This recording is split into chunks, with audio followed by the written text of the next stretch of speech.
नमस्कार। फिर से मैं आपका self management of fatty liver के पार्ट 2 में हार्दिक स्वागत करता हूं, अभिनंदन करता हूं।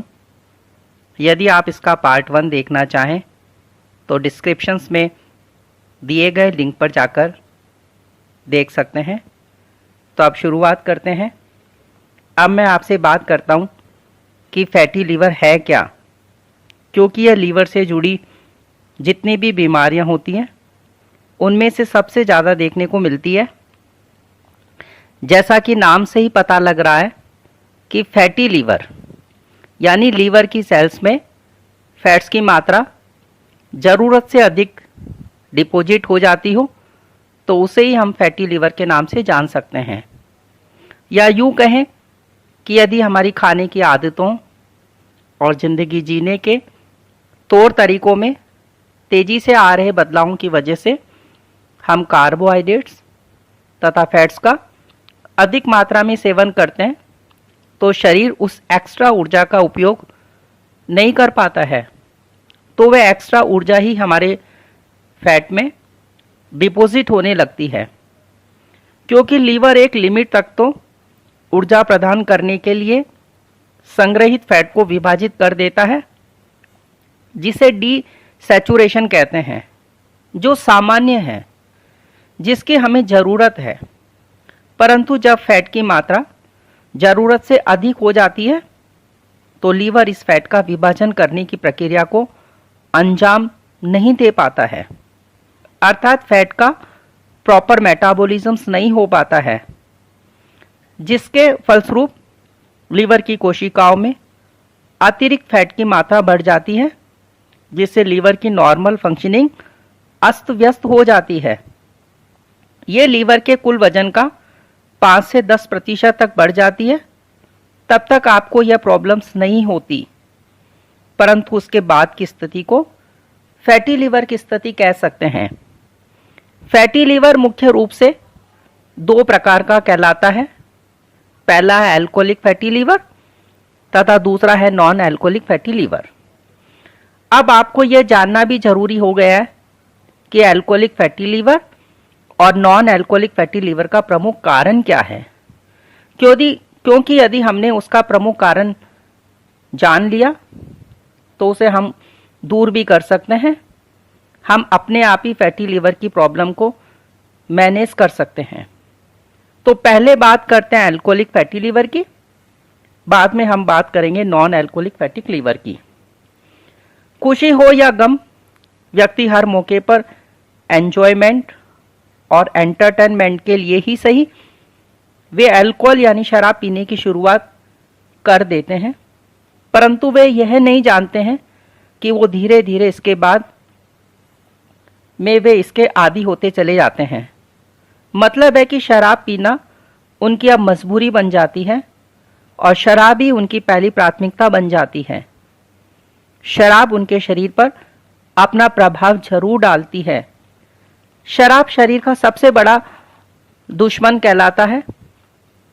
हो जाए तो भी कोई अतिशयोक्ति नहीं है, क्योंकि यह एक साथ कई अंगों को नुकसान पहुंचाती है। इससे न केवल ब्रेन पर उल्टा असर होता है, बल्कि यह विशेष रूप से लीवर को खराब करती है, क्योंकि शरीर में जाने के बाद शरीर को लीवर से, जो हमारा मेन स्टेशन कहलाता है, से होकर ही गुजरना पड़ता है। लीवर को ही शराब को प्रोसेस करने का काम करना पड़ता है, परंतु लीवर में मौजूद एंजाइम शराब को पूरी तरह से तोड़ नहीं सकते हैं, जिससे कई सारे टॉक्सिन्स बनते हैं जो लीवर की केमिस्ट्री ही बदल देते हैं, जिससे लीवर जो मेटाबॉलिज्म का काम करता है करना ही बंद कर देता है। ऐसा होने से लीवर सेल पर फैट संचित होने लग जाता है। यही अल्कोहलिक फैटी लीवर का प्रमुख कारण है। अब यदि लंबे समय तक ज़रूरत से ज़्यादा ही शराब पी ली जाती है तो इसके सेवन से लीवर सेल्स डैमेज होना आरंभ हो जाते हैं, जो आगे चलकर हेपेटाइटिस, लीवर सिरोसिस, यहाँ तक कि लीवर कैंसर का कारण भी बन सकता है। ध्यान रहे, याद रहे, यह स्थिति फैटी लीवर से ही आरंभ होती है। शराब को अन्य दवाओं के साथ मिलाकर सेवन करना तो लीवर के लिए और भी ज़्यादा खतरनाक परिणाम हो सकते हैं। अतः अब हम ये जान गए हैं कि जो व्यक्ति नियमित रूप से लंबे समय तक जरूरत से ज़्यादा शराब को पी लेते हैं, उन्हें अल्कोहलिक फैटी लीवर हो जाने से लेकर और भी जोखिम भरा रोग हो सकता है। इसी प्रकार अब हम नॉन अल्कोहलिक फैटी लीवर के प्रमुख कारणों को विशेष रूप से जानेंगे। शराब को छोड़कर अन्य और कारणों से होने वाले फैटी लीवर की स्थिति को हम नॉन अल्कोहलिक फैटी लीवर के नाम से जानते हैं। शराब का सेवन न करने वाले व्यक्ति में इसके होने के प्रमुख कारणों में जैसे मोटापा, मधुमेह यानी डायबिटीज, उच्च रक्तचाप यानी हाई ब्लड प्रेशर, आनुवंशिकता इत्यादि कारणों से यह स्थिति बन सकती है।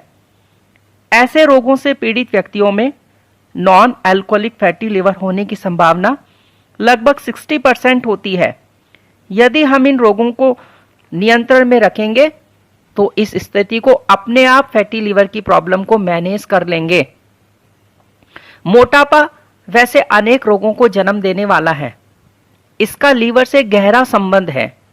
यह निष्कर्ष भी देखा गया है कि पतले लोगों की तुलना में मोटे व्यक्तियों को, विशेष रूप से उम्र में 50 वर्ष से ऊपर के व्यक्तियों को फैटी लिवर होने के ज़्यादा चांसेस होते हैं।